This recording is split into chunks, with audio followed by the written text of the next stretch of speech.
This is why waking up late might just save your life. One day when I was in elementary school, my mom and I both overslept, which meant I wouldn't be ready in time to get on the bus. School started at 8, my bus pickup time was at 7, and it was already 6:40 or something. I was still in my PJs and hadn't even had breakfast yet. My mom decided that today we would just tell the bus driver to go on ahead and she would take me to school, which would give me plenty of time to get ready. It's 6:50, I'm in my PJs, eating breakfast, and that's when we hear the bus pull up 10 minutes earlier than scheduled. My mom peeks her head out of the door into the foggy morning and waves the bus on. She closed the door and came back inside, but the bus didn't pull away. There's a knock at the door, and my mom opens it to find a man in a bus driver uniform. He explains he's a substitute bus driver because the regular driver called in sick, and that he's early because he wanted to get an early start on the route. My mom says she's taking me to school because we woke up late. He gets visibly upset and says he can wait a few minutes since he's already ahead of schedule. My mom says that we won't be ready in a few minutes and tells him to go on ahead. Part 2 of why sleeping in might just save your life. After talking to the bus driver, my mom came back looking terrified, but she didn't say anything about it and told me to finish getting ready for school. At the time, I didn't know what happened, but my mom would end up telling me a few years later. When she went to the second bus, she found out it was being driven by my regular driver and it was full of other kids that are usually on my route. By the way, the other bus was empty. My mom asked the driver about the substitute driver and about him calling in sick. He tells her that he never called in sick and there is no substitute driver on his route. The driver immediately called dispatch in a panic and told my mom to go inside and call the police and report this incident, which she did without me knowing at the time. There was absolutely no one doing my driver's route that day. Whoever this was most likely a kidnapper who had targeted me. I never heard anything about it again, not even if someone else had ended up being picked up by this mysterious fake bus driver. But chances are... Storytime of how my boyfriend ended up being my stepdad. So I was dating this kid, and me and this kid had, like, the best relationship. He was 19, and I was 17. And, I mean, we were literally always together. And my mom would always call him hot and stuff like that, but, you know, I thought that's just what moms do. And I didn't think of it in that type of way. So one day, my boyfriend got mad at me. And he was like, I'm gonna F your mom, become your stepdad, and boss you around if you keep up that attitude. And, I mean, who would think that he's gonna actually try to do that? And I said, I would like to see you try. But again, we were just in a little argument, so about a month or two goes on, and I find messages from my boyfriend to my mom and vice versa. They were, like, sexting, and I saw things I did not want to see from my mother. So I went to go confront both of them, and I confronted my mom first, and, like, she wouldn't tell me nothing, she just told me to get out of her face. Oh, but my boyfriend told me they have been hooking up. But he told me I was overreacting because it's just my mom. Oh, just wait till you find out what happens next. I'm running out of time, like, for part 2. So he gonna take it off, and I feel my wig sliding back. So I said, Malik, is my wig coming off? He like, oh no, baby, you fine. No, you lying. Tell me the truth. Is my wig coming off? He told me something. No. So now I just put my wig back here. I said, please tell me if my wig's coming off. He like, I promise you it's not. I said, you know what? You're not a good boyfriend. My wig is on the back of my nape. I was 21 when I found out I was pregnant with twin girls. My sister is 28 and has had 14 miscarriages. She's only had one successful pregnancy, which resulted in my 4-year-old niece. I'm not against having kids, but I definitely wanted to wait until I graduated with my degree and I was married to my significant other. From the start, my mom has been saying I should give my babies to my sister since she deserves them more than I do. And my sister completely agrees. I told them hell no, and my mom calls me a selfish bitch. Throughout my pregnancy, my sister has been begging me to give her at least one baby since I'm having 2. The last time I saw her, we were having lunch and she started babbling about keeping one of my babies, so I paid for my meal and left and haven't seen any of them since then.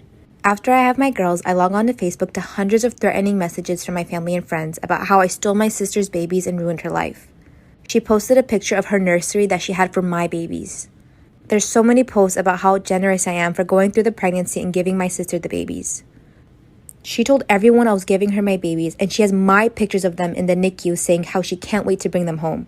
When I was a little kid, my dad tried to publicly embarrass me, but he did not know he was raising a bad bitch. So one day I came home and I was having a real bad day at school and I was crying, I was. And my dad looked at me, he's like, you better stop that crying, that's girly. And what did I do? I kept crying. He looked at me, he's like, yeah, get up, we're going to the store. I'm like, why are we going to the store right now? What? He said, since you wanna be girly by crying, we're gonna go get you a dress. And you're gonna walk around the store in that dress so everybody can see how girly you are. At first I was like, no, please, that's gonna be so embarrassing, Dad, no. We still went to the store. My dad hands me this black dress and says, go in the fitting room and change into it. I put it on, I look into the mirror, and I was like, damn, bitch, I look good! walked out of that damn fitting room strutting my shit. My dad was like, "You're not embarrassed?" I was like, "Why the hell I'm about to be embarrassed? Look at." I will never, and I mean never, forget the time that we had a male sub in high school and a girl asked to go to the restroom and he said sure. So she grabbed something and he heard a wrapper and he was like, "Oh, if you're gonna eat candy, you can do it in here, but you have to share with everyone in the class." And she was like, "What?" And he was like, "Well, I heard the wrapper." And she whips out a tampon, shoves it in his face, and she goes, "You want to share?" "Oh, girl, savage." I was a product of an affair between my mom and dad. My mom was already married and had a 1-year-old daughter. She wanted to abort me, but my dad begged her and paid her a hefty sum. She signed over all rights and I didn't see her for my 14 years of life. She recently contacted my dad saying she wanted to get to know me better, and he said it's entirely up to me. I was skeptical but decided to meet her. I've been talking to my mom's side for about 2 months when at a family gathering they all sat me down and said the reason they contacted me was because my half-sister was having kidney failure and was basically dying. At a loss for words, I got up and left. I told my dad and he said it's entirely up to me, but I should get tested just to see before I make my decision. So I did. When my mom found out, she thought this was me agreeing and told everyone the good news. I did a lot of thinking and I decided I would not be donating my kidney. This family had done nothing for me. The only reason they tried to get in contact was for my kidney. So I don't want anything to do with them. I was in class on Zoom. I wanted to go to sleep, honestly, because like when I'm tired, I go to sleep. I end up falling asleep and then class ends and everyone starts leaving the class. Except me, because I was like in a whole other universe at this point. I was dreaming, I was flying. At this point, me and the teacher are alone in the call. This is the best part! Then the teacher starts talking to me and he's like, "Samantha, wake up. Samantha, please. Samantha, you have another class." He woke me up, but I was half awake, so I didn't really know what was going on. So I thought it was my brother waking me up, and I straight up yelled. I was like, "Shut up, you fat booger." And so then I realized, oh shit, I just called my teacher a fat booger.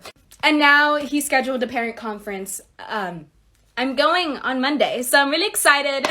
I was never the type that believed in ghosts. I thought that stories of haunted houses, spirits, and supernatural were just that, stories. That changed when my mom and I moved into a new house in Chicago. I started to notice small things at first. Lights turning on and off, strange noises in the middle of the night, and doors creaking open randomly, all which can be blamed on the house being old. But every night, I would hear the same noise on my bedroom door,